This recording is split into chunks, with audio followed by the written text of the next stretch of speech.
On this episode of Car News Rundown, Ford shows off the new Expedition, Jeep issues a fiery recall, and no more Mr. Bad Guy VW? Topping this week's rundown, Ford is joining the party, showing off its heavily reworked 2025 Expedition full-size SUV. The most noticeable change outside is that new face with its full-width grille and headlights clamped to the sides. A wraparound LED light bar is sure to be distinctive at night, and the Expedition brand glued to the hood leaves no doubt about the monster tailgating you in the slow lane. Around back, the biggest change is the addition of a split folding tailgate just like we saw on the Navigator. The bottom half folds down while the top swings up, like SUVs of yore. The bottom functions like a pickup tailgate with a 500-pound weight capacity, creating a nice place for you to take a seat.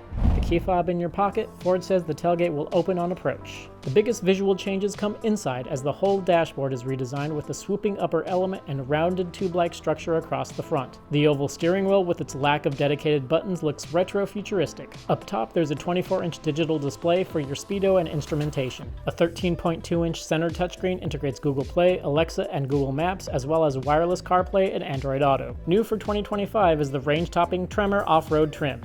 It gets 33-inch tires and 10.6 inches of ground clearance.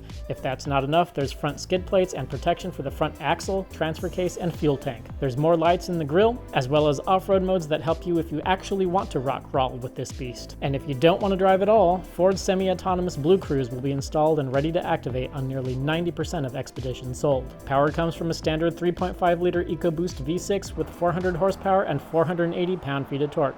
A high-output version will be available and standard on Tremor models, good for 440 horsepower and 510 pound-feet of torque. A 10-speed auto is standard, sending power to either rear-wheel drive or four-wheel drive configurations. Ford starts taking orders October 4th, with deliveries expected to start in the spring of 2025.